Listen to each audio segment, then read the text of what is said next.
السلام علیکم ناظرین، دنیا نیوز پر آپ دیکھ رہے ہیں پروگرام نقطہ نظر۔ میں ہوں آپ کا میزبان محمد اجمل جامی اور میرے ساتھ تشریف رکھتے ہیں مجیب الرحمان شامی صاحب۔ سب سے پہلے آپ دیکھیں گے آج کے موضوعات۔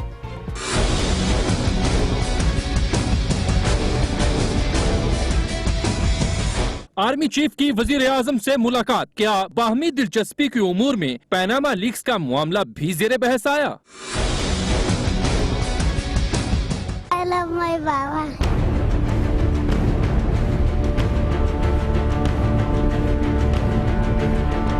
آپ کے دعاؤں سے میرا بچہ بازیاب ہو رہا ہے۔ سابق وزیر اعظم یوسف رضا گیلانی کے صاحبزادے علی حیدر گیلانی 3 سال بعد افغانستان سے بازیاب۔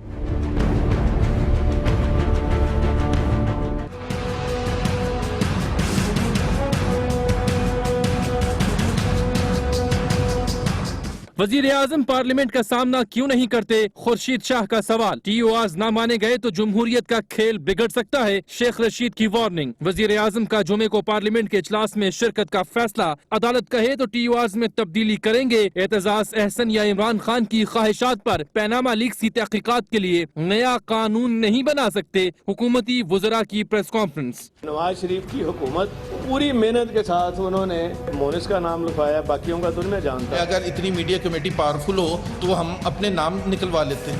چودھری ہو تگڑے ہو، تھوڑا نمبر پہلے آ گیا جی۔ میں اپنے 4 فلیٹ بیچ کے واپس پاکستان پیسہ لانے کو تیار ہوں۔ یہ آپ کو اب یاد آ رہا ہے کہ پرائم منسٹر کمیشن بنا رہا ہے تو تب آپ لا رہے ہیں پیسے واپس پاکستان؟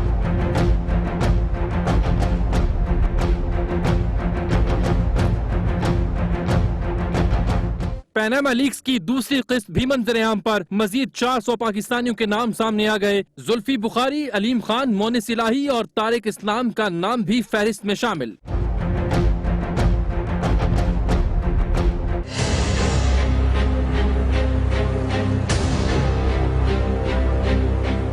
باغ میں بلاول بھٹو زرداری حکومت پر گرج پڑے، وزیر اعظم سے ایک بار پھر استعفے کا مطالبہ اور سخت نعرے۔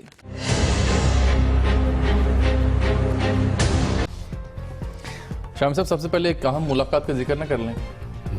ملاقات آج ہوئی اسلام آباد میں آرمی چیف کی اور وزیر اعظم سے۔ وزیر اعظم ہاؤس وہ پہنچے، وزیر اعظم سے انہوں نے ملاقات کی اور خبر یہ سامنے آئی کہ باہمی دلچسپی کے امور پر تبادلہ خیال کیا گیا۔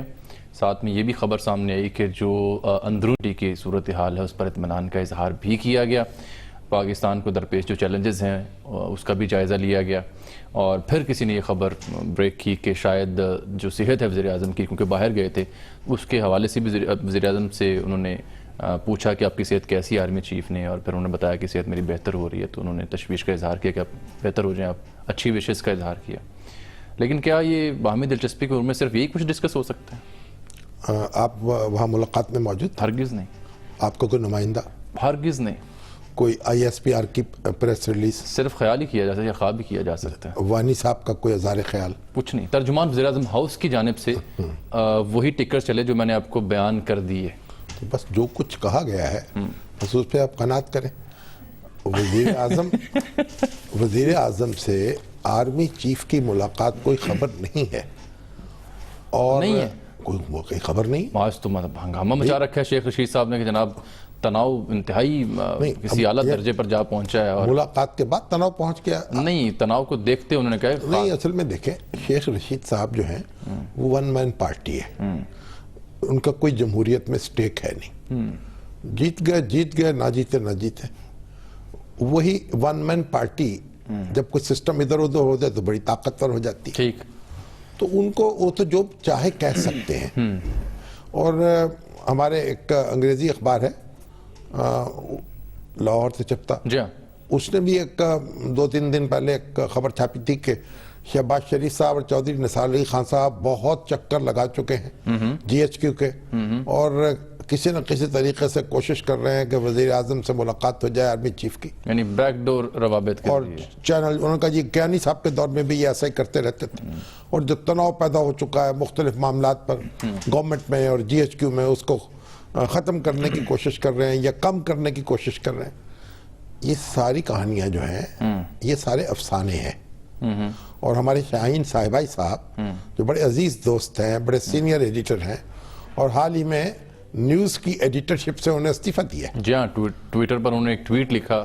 وہ پاکستان کے نہیں دنیا کے واحد ایڈیٹر ہوں گے جو ہزاروں میل دور بیٹھ کر اخبار ایڈٹ کرتے تھے. رہتے امریکہ میں تھے, اخبار پاکستان سے چھپتا تھا, منفرد کارنامہ تھا ان کا. تو ہم ان کا بڑا احترام کرتے ہیں. انہوں نے بھی کہا کہ آرمی کے درمیان اور حکومت کے درمیان تناؤ ہے, اور حکومت جو ہے وہ 8-10 سینئر جنرل جو ہیں ان کے نام مانگ رہی ہے, اور کہ نیا آرمی چیف کون ہو, اور پھر ان سب کو ریجیکٹ کر دیا جائے گا اور ایک اور آرمی چیف مقرر کر دیا جائے گا. اور جو جنرل راحیل شریف کے سارے ساتھی جو ہیں, شامی صاحب اس کو تو انہوں نے گرینڈ اسٹریٹجی کا نام دیا اپنے بلاک کو. ہاں جی, وہ حکومت سے یعنی وہ فوج سے باہر ہو جائیں گے اور وزیر اعظم کی بالادستی قائم ہوگی, کہ مطلب کوشش کی جا رہی ہے. لیکن انہوں نے آپ کا نام بھی لیا بیچ میں. نہیں, انہوں نے میرا نام تو یہ لیا کہ وزیر اعظم سے ملاقات کے بعد گویا میں نے بھی ان کی حمایت کر دی. اب ہم نے وزیر اعظم سے ملاقات کے بعد جو بات کہی تھی, اور ملاقات سے پہلے بھی جو بات کہی تھی کہ کمیشن مقرر کیا جائے سپریم کورٹ کے چیف جسٹس کی سربراہی میں, اور پھر اس کے سامنے سارے پیش ہو جائیں. بلکہ اس سے پہلے آپ نے یہ کہا تھا کہ چٹھی لکھنی چاہیے, فوری لکھنی چاہیے. یہاں سے ہماری گفتگو شروع. جو ایک ریٹائرڈ جج یا سابق جج جو ہے اس کی سربراہی میں کمیشن ہمیں منظور نہیں تھا. ہم نے وزیر اعظم کی رائے سے اختلاف کیا تھا. اب پتہ نہیں شاہین صاحبائی صاحب کو ہماری اس بات میں غیر جانبداری کی بجائے جانبداری کیوں نظر آئی. وہ سینئر آدمی ہیں, ان سے ان کے اختلاف بھی کرنا ذرا سوء ادب ہے. وہ اپنی دنیا میں رہیں, لیکن انہوں نے جو یہ بات کہی کہ فوج اور حکومت کے درمیان جو بس ایک کیفیت ہے تناؤ کی, اور ایسی طرح کے وزیر اعظم جو ہیں کیسے الٹ پلٹ کرنے کی تیاری کر رہے ہیں. ویسے ہمارے خرم عوان صاحب کو ان سے رابطہ ہوا تھا. میں نے ان سے کہا تھا کہ ان کو اپنے پروگرام میں لیں تاکہ ہم ان سے مؤدبانہ پوچھ سکیں, حضور کیا گستاخی ہو گئی, ہم پر کیوں ناراضگی ہو گئی آپ کی, اور کس چیز سے آپ نے جانبداری ڈھونڈ لی ہمارے اندر. اور وزیر اعظم اگر سپریم کورٹ کے کمیشن کے سامنے پیش ہونے کا اعلان کرتے ہیں, اور اگر یہ کہا جاتا ہے کہ یہ کمیشن کو کام کرنے کا موقع دیا جائے, تو یہ جانبداری کہاں ہے؟ یہ تو غیر جانبداری ہے. دوبارہ انہوں نے کہا کہ وہ سلطان صاحب فوت ہو گئے, بڑے پرانے, ان کے میں کافی اپسیٹ ہوں, پی آر کے آدمی تھے, بڑے سلیقے کے طریقے کے بڑے ذہین شخص تھے, اور دنیا سے رخصت ہوئے, اور ان کے دوست تھے, تو اپسیٹ تھے. انہوں نے کہا میں ابھی گفتگو نہیں کر سکتا. تو ہم نے کہا چلیے جب آپ کی طبیعت ٹھیک ہو جائے گی, صحت بہتر ہوگی, پھر آپ گفتگو کر لیجیے گا. پروگرام کا پلیٹ فارم ان کے لیے حاضر ہے جب وہ آنا چاہیں. اور ویسے بھی وسیع تر معاملات میں تو پھر ذاتی جذبات جو ہیں ان کو قابو کرنا پڑتا ہے. اب میرے بھتیجے جو ہیں عامر شامی, وہ انتقال کر گئے, اور بڑی جوان مرگی, اور دل جو ہے میرا یعنی اس میں الجھا ہوا ہے, ابھی تک بوجھ میں ہے درد کے, لیکن بھرا اپنا کام کرنا ہے. تو اگر شاہین صاحبائی صاحب جو ہیں وہ بھی ہمیں شرف بخش دیتے تو ہم ان سے براہ راست پوچھ لیتے.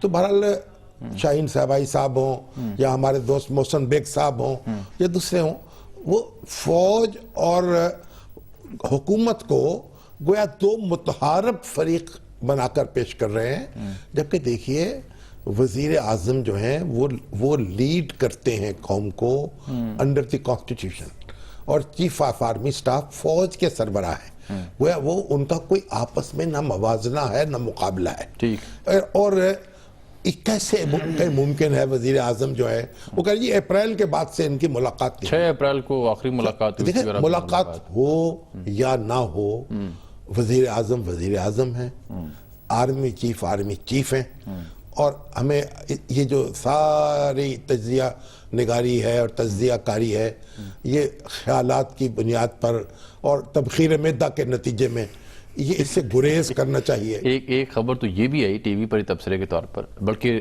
رپورٹنگ کے انداز میں غالباً انہوں نے ذرائع کے حوالے سے چلائی کہ یہ جی وزیر اعظم صاحب کو پاناما لیکس کے حوالے سے بھی ان کے ساتھ گفتگو, جس میں آرمی چیف نے یہ کہنے کی کوشش کی کہ جناب اس معاملے کا فی الفور حل تلاش کیا جائے, اور اس پر بڑی جو موجودہ سیاسی صورتحال ہے اس پر مجھے بڑی تشویش ہے. یہ جملے میں نے پڑھے ہیں ٹی وی پر. یہ ایک تشویش ملک کے مجموعی حالات پر ہو سکتی ہے, اور جو معاملات ہیں ان پر ہو سکتی ہے, وزیر اعظم کو بھی تشویش ہو سکتی ہے, چیف آف آرمی اسٹاف کو بھی تشویش ہو سکتی ہے, لیکن وزیر اعظم پر تشویش نہیں ہو سکتی, حالات پر تو ہو سکتی ہے. ٹھیک, تو یعنی اپنا ادب عذاب کا جو دائرہ ہے اس کو ملحوظ خاطر رکھنا چاہیے.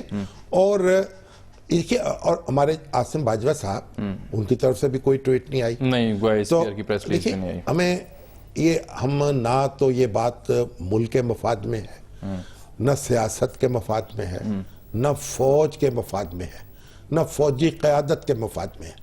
جو لوگ اپنے مفادات کے تابع یہ پاکستان جو ہے اس کی ریاست کو ایک انڈرمائن کرتے ہیں, ان کو غور کرنا چاہیے. بالکل ٹھیک ہے. ایک شام سے بریک لے لیتے, ایک سوال بڑا زور سے آیا ہے. کیا سوال یہ ہے کہ اگر کوئی ایسی بات بالفرض ہوئی بھی ہے تو کیا ایسی بات پریس ریلیز یا ایسی سٹیٹمنٹ میں کہی جاتی ہے؟ نہیں, کس نے کہی بھائی؟ بات ایک عمومی صورتحال پہ تبادلہ خیال ہوتا ہے, ہوا ہوگا, لیکن پاکستان کے بڑے مسائل ہیں, پاکستان کے دفاعی مسائل بہت ہیں, پاکستان بہت الجھا ہوا ہے. پاکستان کی یعنی اس وقت جو, اور جب بھی کوئی صورت ایسی ہو جو خلفشار پیدا ہونے کا خدشہ ہو, جو پیدا کرنے کی کوشش کی جا رہی ہو, تو تشویش کی بات ہے. ابھی ہمارے F-16 جو ہے رک گئے ہیں امریکہ سے, اور دیکھیں سی پیک جو ہے اس کو تیار ہونا ہے, کام شروع ہونا ہے اس کے اوپر تیز رفتاری کے ساتھ. بہت سے معاملات ایسے ہیں جو ریاست کے مفادات جو ہیں ان کے حوالے سے جو ان تعلق رکھتے ہیں. ٹھیک ہے جی, ایک بریک ناظرین یہاں پر لیتے ہیں, پروگرام میں واپس آتے ہیں تو سابق وزیر اعظم یوسف رضا گیلانی صاحب کے صاحبزادے علی حیدر گیلانی صاحب کی بازیابی کا ذکر کریں گے ایک بریک کے بعد.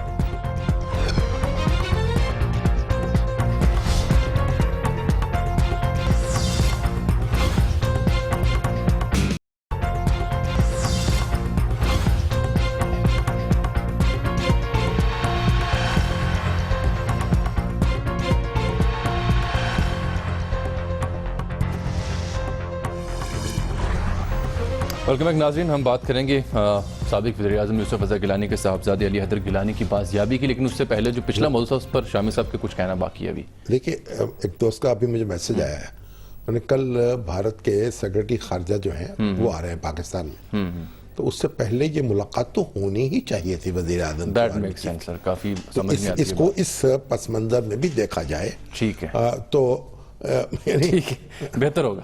اچھا جی, شامی صاحب ابھی ہمیں جوائن کیا ہے جناب موسیٰ گیلانی صاحب نے, یہ بھائی علی حیدر گیلانی کے اور صاحبزادے سابق وزیر اعظم یوسف رضا گیلانی صاحب کے بھی آج خبر ملی صبح سویرے کہ وہ بازیاب ہو گئے ہیں اور انہیں بہت جلد لاہور لایا جائے گا. موسیٰ گیلانی صاحب السلام علیکم, خوش آمدید کہتے ہیں پروگرام میں, اور بہت بہت آپ کو مبارک ہو کہ طویل عرصے بعد بالآخر موسیٰ گیلانی جو حیدر گیلانی صاحب ہیں وہ واپس آئیں گے آپ کے گھر. وعلیکم السلام. وعلیکم السلام, خیر مبارک آپ لوگوں کو. اچھا بھائی, یہ بتائیے کہ آپ کو یہ اطلاع صبح مل گئی تھی اور کیسے ملی آپ کو؟ راحیل شریف صاحب کی طرف سے پیغام آیا؟ نہیں جی, ہمیں پیغام آیا جی اغوان سفیر کی طرف سے. اچھا جی. 12:30 کے قریب مجھے گیلانی صاحب کی کال آئی اور انہوں نے اطلاع دی کہ مجھے اغوان سفیر کا یہ فون آیا ہے کہ آپ کے بیٹے کو ہم نے بازیاب کرا لیا ہے ایک مشترکہ آپریشن کے تحت افغانستان کے اندر. ٹھیک. اس کے بعد ہم نے اس خبر کو پوری طریقے سے یقین, کیونکہ یہ ایک ایسی خبر تھی کہ دل ماننا چاہ رہا تھا, لیکن جب تک کہ کوئی پاکستانی ادارے, چاہے وہ فورن آفس ہو یا ISPR کی طرف سے, پاک فوج کی طرف سے, جب تک ہمیں شیورٹی نہیں ملتی تب تک ہم نے اس پہ یقین نہیں کیا. اور پھر آہستہ آہستہ جیسے خبر چلتی گئی تو پھر جب وہاں سے ہمیں تصدیق آئی اور راحیل شریف صاحب کا بھی فون آ گیا, سرتاج عزیز صاحب کا بھی کال آ گئی گیلانی صاحب کو, تو پھر ہمیں اس خبر کی تصدیق ہوئی. تو آپ کی موسیٰ, آپ بتائیں, بھائی سے ملاقات بات ہو گئی آپ کی؟ جی بات ہوگی ہے جی ہماری اس سے. اچھا, وہ خیریت سے ہیں؟ فون بھی فراہم ہو گیا. ہاں جی. اچھا, کب یہاں آ جائیں گے وہ پاکستان؟ کل صبح 7 بجے کا وقت دیا ہے کہ میرا خیال ہے صبح 7 بجے پرائم منسٹر کا جہاز جائے گا, میرا بھائی علی قاسم ساتھ جائے گا لینے کے لیے. ٹھیک ہے, بہت شکریہ آپ کا علی موسیٰ, اور ایک بار پھر سے آپ کو, آپ کے گھر والوں کو بہت مبارک ہو.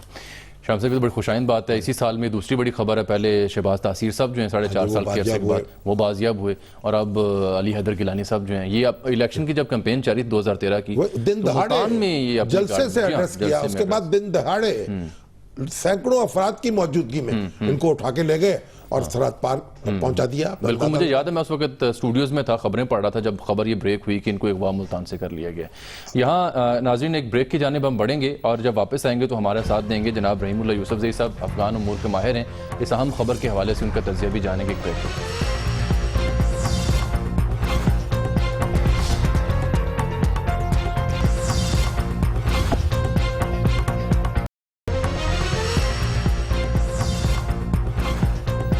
ویلکم بیک ناظرین, ہم ذکر کرتے علی حیدر گیلانی کی بازیابی کا اور ابھی ہمیں جوائن کر رکھا ہے جناب رحیم اللہ یوسفزئی صاحب نے, افغان امور کے سینئر تجزیہ کار ہیں, سینئر صحافی بھی ہیں. ہم سب ان کو بھی خوش آمدید کہتے ہیں اور ساتھ میں سوال یہی بن رہا ہے جس کے لیے ہم نے زحمت دی کہ کیا یہ کن حالات میں ان کی بازیابی ممکن ہوئی. اب لیں ان کو. جی السلام علیکم رحیم اللہ صاحب. جی وعلیکم السلام. جناب یہ بتائیے کہ یہ جو یوسفزئی گیلانی صاحب کے بیٹے ہیں یہ کیسے ان کی رہائی ممکن ہوئی اور کیا یہ مختلف گروہوں کے درمیان ان کو بیچا جاتا رہا, ان کی خرید و فروخت ہوتی رہی یا کسی ایک ہی گروہ کے پاس رہے یہ؟ دیکھیں جب ان کو اغوا کیا گیا تھا ملتان سے 9 مئی 2013 پاکستان کے انتخابات سے 2 دن پہلے, تو یہ اطلاع تھی کہ ان کو شہریار مسعود کا ایک گروپ ہے تحریک طالبان پاکستان میں, اس نے اغوا کیا ہے اور ان کو پہلے لے جایا گیا جنوبی وزیرستان اور جب وہاں فوجی کارروائی ہوئی تو ان کو افغانستان منتقل کر دیا گیا. تو میں سمجھتا ہوں کہ یہ القاعدہ سے جڑے ہوئے جو پاکستانی طالبان تھے یہ ان کی کارروائی تھی. اور القاعدہ والوں نے ان سے کہا تھا کہ آپ اپنے مطالبات منوائیں لیکن ہمارا بھی ایک مطالبہ ہے, اور ہمیں یہ اطلاع ہوئی تھی کہ القاعدہ کا مطالبہ یہ تھا کہ 6 عرب جو پاکستان کی حکومت کی تحویل میں تھے ان کی رہائی مانگتے تھے. اس میں یہ ایک ہی خاندان کے 6 لوگ تھے, 2 مرد 2 خواتین اور 2 بچے, اور ساتھ میں پاکستانی طالبان جو ہیں شہریار مسعود کا جو دڑا ہے انہوں نے مطالبہ کیا پہلے کہ 4 ارب روپے تاوان دیا جائے, بعد میں اس کو 3 ارب کر دیا تھا. تو یہ ان کے مطالبات تھے, یہ ان کی خواہشات تھیں, لیکن وہ میرے خیال میں پوری نہیں ہوئی. ٹھیک کیونکہ وہ جو امریکی نیٹ ورک ہے NBC وہ بھی یہ کہہ رہا ہے کہ یہ پیور لک تھی, فورسز کو علم نہیں تھا آج پکتیکا میں کہ یہاں پر کون سا ٹارگٹ ہے. یہ دیکھیں بالکل ایسا لگ رہا ہے کہ یہ جو واقعہ ہوا پکتیکا کا صوبہ ہے جو کہ شمالی وزیرستان کے ساتھ ملتا ہے, اور اس میں گیان نامی ایک ضلع ہے, وہاں پہ کارروائی ہوئی ہے. اور پہلے تو افغان حکام کہہ رہے تھے کہ غزنی میں ہوئی ہے, لیکن غزنی میں نہیں پکتیکا میں ہوئی ہے, لیکن یہ دونوں صوبے جو ہیں یہ جڑے ہوئے ہیں, ان کی باؤنڈری ملتی ہے. تو وہاں پہ کارروائی ہوئی ہے. میرے خیال میں ان کو یہ اطلاع نہیں تھی, لیکن آج کل ہم دیکھ رہے ہیں کہ ایک تو امریکی فوجیں ہیں, ان کے کمانڈو ہیں, اور ایک افغانستان کی فوج میں بھی ایک اسپیشل فورسز بنا دی گئی ہیں, وہ مشترکہ کارروائی کرتی ہیں. اور یہ ان کی مشترکہ کارروائی تھی. رات کو کارروائی ہوتی ہے, جہاں پہ اطلاع ملے وہاں پہ یہ رات کو ہیلی کاپٹروں میں اترتے ہیں, کارروائی کرتے ہیں. میرے خیال میں یہ اس طرح کی ایک کارروائی ہے. اور اس میں پھر یہ کہا جا رہا ہے کہ 7 لوگ برآمد ہوئے, ریکور ہوئے, اس میں علی حیدر گیلانی بھی تھے.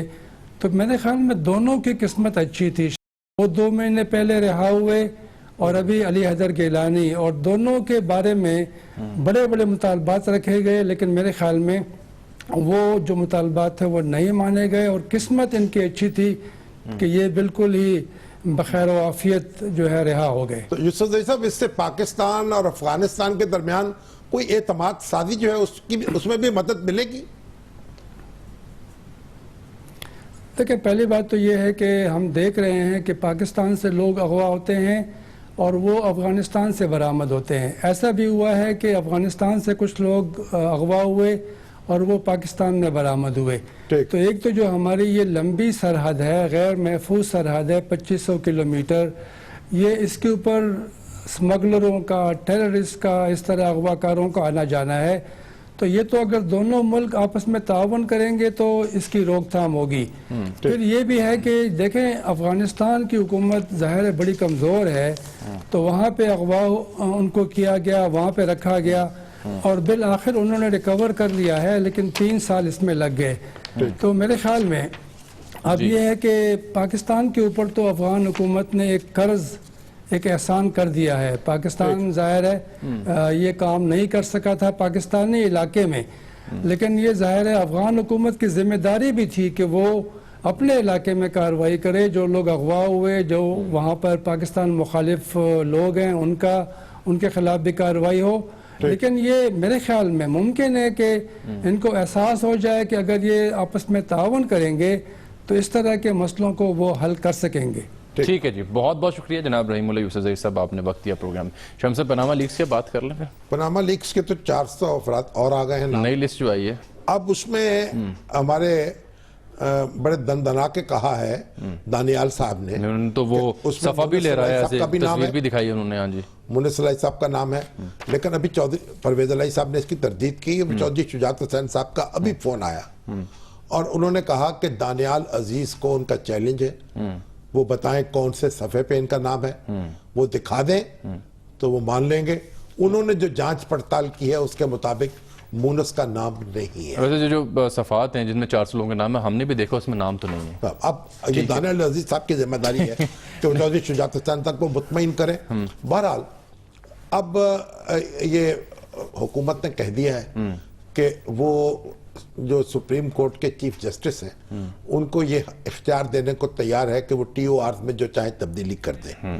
اور آج دانیال عزیز صاحب نے اور محمد زبیر صاحب نے اور زبیر صاحب نے بڑی ایک دھواں دار پریس کانفرنس کی ہے, اور جو دھواں اٹھایا تھا ارتداد احسن صاحب نے یا اڑایا تھا اس میں اپنا دھواں شامل کیا ہے. اب اطلاع یہ ہے کہ باقاعدہ مذاکرات ہو سکتے ہیں فریقین میں, کیونکہ ابھی تک خورشید شاہ صاحب کی چٹھی کا باقاعدہ جواب نہیں آیا. اور ارتداد احسن صاحب نے کہا ہے کہ ہم تیار بیٹھے ہیں, وہ نام بھیجیں اپنے مذاکرات کرنے والوں کے, ہم بھی اپنے نام بھیجیں. ہم بھی 4 رکنی کمیٹی کی شاید بات کی جائے. اب دیکھنے کے بعد یہ جو نئے نام آئے ہیں نا 400, ان میں کوئی دھماکہ نہیں ہوا. یہ کوشش تو کی گئی تھی کہ فلاں کے کزن اور فلاں کے عمران خان صاحب کے فائنانسر, اور یہ جو ہمارے رپورٹر عمر چیمہ صاحب ہیں ان کا ادارہ ہے جس نے ساری تفصیل بیان کی ہے پہلے, اور ان کا وہ آئی جے سے رابطہ تھا, انہوں نے یہ بڑی زیادتی کی. مگر یہ ہمارے ایتھکس کے خلاف ورزی ہے کہ آپ کسی شخص کو اس طرح یعنی اس کے اوپر الزام لگائیں کہ یہ اس کا فائنانسر ہے, اس کا رشتہ دار ہے. دیکھیے بے نظیر بھٹو صاحبہ کے ایک کزن کا نام بھی آیا, پھپھی کے بیٹے ہیں. بات یہ ہے کہ ایک پھپھی کا بیٹا یا ماموں کا بیٹا یا چاچے کا بیٹا یا بھائی اپنا سگا, بعض اوقات وہ اپنے کام کرتے ہیں, دوسرے لوگ اپنے کام کرتے ہیں, کوئی کسی کی ذمہ داری نہیں اٹھاتا. جس طرح اب ہمارے کلاسرا صاحب نے ایک بڑی لمبی لسٹ دی ہے جو پراپرٹی دبئی میں خریدی ہے, بڑا دھماکہ ہے وہ بھی, اور اس میں اب عمران خان صاحب کی ہمشیرہ کا نام بھی آتا ہے. وہ 2,500 ہیں ٹوٹل. لیکن آپ یہ نہیں کہہ سکتے کہ وہ عمران خان صاحب اس کے ذمہ دار ہوں گے. بھئی اب اصل بات یہ ہے کہ پاناما لیکس ہوں یا دبئی کے اندر پراپرٹیز ہوں, جو پاکستانی جنہوں نے اپنی ڈکلیئر نہیں کر رکھی اپنے دولت جو ہے, اور یہاں سے وہ ناجائز طریقے سے پیسے باہر لے گئے ہیں, ان سے حساب ہونا چاہیے اور ان کے گلے پہ صافہ ڈالنا چاہیے. جنہوں نے ڈکلیئر کیے ہوئے ہیں پیسے اور وہ باہر لے کے گئے ہیں, ان کو کوئی خوف نہیں ہے. لیکن اور اب اس کا کوئی کمیشن جب تک نہیں بنے گا, جب تک فورم نہیں بنے گا, اس وقت تک بات نہیں چلے گی. ٹھیک ہے. اچھا دوسرا شاہم صاحب, ایسی بھی خبریں اب حالیہ دنوں میں ہمیں دیکھنے کو ملی مختلف اخبارات میں اور مختلف چینلز پر, ذرائع کے حوالے سے وہ بھی, کہ جو پاناما لیکس پر کمیشن بننا ہے جس کے لیے خط لکھا گیا سپریم کورٹ کو, تو وہاں سے ان لائکلی ٹو ریفیوز, یعنی سپریم کورٹ اس کو ریفیوز کر سکتی ہے. ایک بات آپ سوچ لیجئے کہ جو پہلے دھاندلی کا جائزہ لینے کے لیے کمیشن بنا تھا, وہ بھی سپریم کورٹ کو چٹھی لکھتی کی تھی وزیر اعظم میں, شاید اپریل میں چٹھی لکھی, لیکن کمیشن کئی ماہ کے بعد بنا تھا. کافی دیر لگی. سپریم کورٹ نے اس خط کا جواب نہیں دیا تھا. اپوزیشن کے اور حکومت کے درمیان جب بات چیت ہوئی اور ان کے ٹی او آرز پر ان پہ اتفاق ہو گیا, پھر وہ کمیشن قائم ہوا. یہاں بھی کچھ ایسے اب بھی وہی کیفیت ہے. میرے خیال سپریم کورٹ نے فیصلہ کیا, یقین چیف جسٹس کی بات یہ درست ہے کہ انہیں جلد بازی میں اپنی رائے ظاہر کرنے کی ضرورت نہیں ہے. اگر یہ سیٹلمنٹ ہو جائے گی, فریقین ایک متفقہ ٹی او آر جو ہے ضوابط کار ان پر متفق ہو جائیں تو پھر کمیشن بن جائے گا. اس کو دیکھ کے مجھے اندازہ ہوا ہے پرانے قصے کو کہ اس میں کوئی یعنی بہت جلدی کی توقع نہیں رکھنی چاہیے سپریم کورٹ سے. چلیں ایک بریک یہاں پر لیتے ہیں. اور بڑا اہم سوال جو ہم نے پچھلے پروگرام میں اٹھانے کی کوشش کی تھی کہ وزیراعظم پارلیمنٹ کا سامنا کیوں نہیں کرتے اور حکومتی وزراء کو یہ کہنے کی ضرورت پیش آئی کہ جناب پارلیمنٹ میں آ کر وضاحت نہیں دیں گے پاناما لیکس پر. وزیراعظم جائزہ لیں گے ایک بریک کے بعد.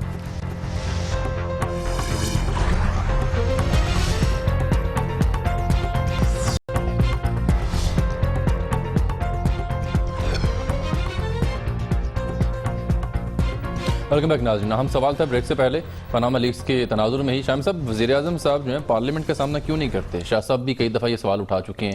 پھر ایک خبر یہ بھی لگی کہ انہوں نے کہا جی ہم پارلیمنٹ میں وضاحت نہیں دیں گے. دلچسپ بات یہ شاہ محمود قریشی صاحب نے کہی, انہوں نے کہا جب دھرنا ہو رہا تھا پہلا تو ہم اسمبلی سے باہر تھے اور وزیراعظم پارلیمنٹ ہاؤس کے اندر تھے, اور ہر شخص کہتا تھا کہ جناب پارلیمنٹ میں جاؤ, اور اب ہم پارلیمنٹ کے اندر ہیں اور وزیراعظم پارلیمنٹ کے آتے نہیں. اور پھر انہوں نے خورشید شاہ صاحب کو مخاطب کیا کہ وہ کرسی غالباً جو ہے وہ خالی ہے, ٹھیک خالی, لیکن انہوں نے تھوڑا مگر شاہ محمود قریشی صاحب کے قبضے میں نہیں آ سکتے. پر ایک تو بات زبیر صاحب نے کہی ہے کہ وزیر اعظم جائیں گے. وزیر اعظم کو یہ سمجھنا چاہیے کہ پارلیمنٹ ان کی طاقت ہے اور پارلیمنٹ سے ان کا رابطہ گہرا رہنا چاہیے. میں تو سمجھتا ہوں جو ان کی جتنی انہوں نے نشری تقریریں کی ہیں نا وہ سب ان کو خطاب کرنا چاہیے تھا پارلیمنٹ میں, اور پارلیمنٹ میں گفتگو کریں, پارلیمنٹ میں اظہار خیال کریں, پارلیمنٹ کے جا کے وہاں بیٹھیں. تو یہ پارلیمانی نظام حکومت میں پارلیمنٹ کی بنیادی اہمیت ہے, اس بارے میں دو رائے نہیں ہو سکتی. تو کس چیز نے ویسے انہیں روکا ہے کہ وہ پارلیمنٹ میں نہ جائیں, اور کیا اگر وہ پارلیمنٹ میں آتے ہیں تو اس صورتحال میں ان کی مشکلات کم ہوگی یا زیادہ ہوگی؟ مشکلات میں کم یا زیادہ ہونے کا معاملہ نہیں ہے. دیکھیے پارلیمنٹ جو ہے اس نے کوئی وہ فورم نہیں ہے تحقیقات کا, اور نہ ہی یہ ہمارے جو دوست ہیں وہ یہ مطالبہ کر رہے تھے. انہوں نے سپریم کورٹ کے ذریعے تحقیقات کا مطالبہ کیا تھا, اس پر وزیر اعظم کو اتفاق ہو چکا ہے.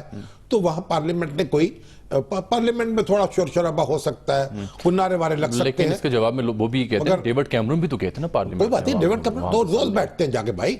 پارلیمانی نظام حکومت کا مطلب ہی ہے تو وزیر اعظم کو جانا چاہیے. مجھے امید ہے کہ وہ جائیں گے. ٹھیک ہے. بلاول بھٹو زرداری صاحب باغ میں تھے, بلاول بھٹو باغ میں جا کر انہوں نے بڑے کانٹے وہاں پر بہت چیخے ہیں, دھاڑے ہیں. الیکشن ہو رہا ہے نا, تو الیکشن فریال تالپور صاحبہ بھی بڑے زوردار تقریر کی ہے, حالانکہ ان کی زبان بھی پھسل گئی, مگر اتنی پھسلی نہیں تھی. وہ کہا بلاول بھٹو شہید, تو بھٹو کے ساتھ کیونکہ شہید کا علاقہ لگتا ہے نا تو انہوں نے وہاں لگا دیا. تو اصل بات یہ ہے کہ الیکشن ہو رہا ہے, اس کی گرمی ہے, وہ اب تھوڑا الیکشن ختم ہو جائے گا, غصہ اتر جائے گا, بلاول بھٹو صاحب اپنی جگہ ہوں گے, باقی سارے معاملات اپنی جگہ ہوں گے, تو کوئی ایسی گھبرانے کی بات نہیں. شامی صاحب ہم نے کل بھی کوشش کی تھی لیکن بات نہیں کر سکے کیونکہ خان صاحب کا جلسہ تھا.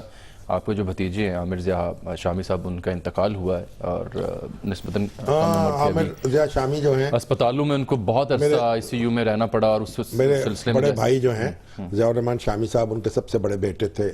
ہمارے خاندان میں جو پہلا ہمارے والد کو پہلا پوتا جو اللہ تعالیٰ نے عطا کیا وہ تھے. اور ایک سمجھیے کہ بالکل ایک ایسا میں جو لگتا ہے کہ بس اندر سے کوئی چیز بس ٹوٹ گئی ہے یا رخصت ہو گئی ہے. اور میرا بڑا ہی ایک پیارا تعلق تھا. انہوں نے بہت عرصہ امریکہ میں گزارا, اب بھی ان کا بچے وہاں, ایک بیٹا ان کا وہاں ہے بڑا, اور وہاں سے پھر پاکستان آئے تو کچھ اپنے کاروبار کو درست کیا, ہمارے ساتھ کام کرتے رہے ایک مشترکہ طور پر. بہت بس ان کو ایک آنن فانن کو تکلیف ہوئی ہے, لنگس میں انفیکشن ہوئی ہے, اور وہ ہمارے ڈاکٹر جمال اشرف صاحب ہیں, بڑی مہربانی کی, انہوں نے رات کو 12 بجے جا کر ان کو ڈی ایچ اے کے اندر ایک ہیلتھ سینٹر ہے وہاں دیکھا, ان کی حالت مخدوش تھی, فوری طور پر ان کو منتقل کیا گیا سروسز اسپتال کے آئی سی یو میں. اور یہاں ڈاکٹر کامران چیمہ صاحب جو ہیں ان کے شعبے میں اور ان کے زیر علاج رہے, انہوں نے بڑی محبت سے علاج کیا. پھر وزیر اعلیٰ پنجاب نے ایک بورڈ بنایا ڈاکٹروں کا, ڈاکٹر فیصل مسعود صاحب کی سربراہی میں, اور ڈاکٹر ساجد نثار صاحب بھی اس میں شامل تھے. لیکن وہ انفیکشن جو تھی وہ قابو نہیں آ سکی, اور ان کے اندر کا نظام بگڑتا چلا گیا, اور بالآخر وہ اللہ کو پیارے ہو گئے. مگر دیکھیے ایک بات تو یہ ہے کہ جو سروسز ہسپتال ہے اس کے ڈاکٹروں نے بڑی, ہم ان کے شکر گزار ہیں, لیکن جو اندر کا نظام ہے آئی سی یو کے اندر, اور آئی سی یو میں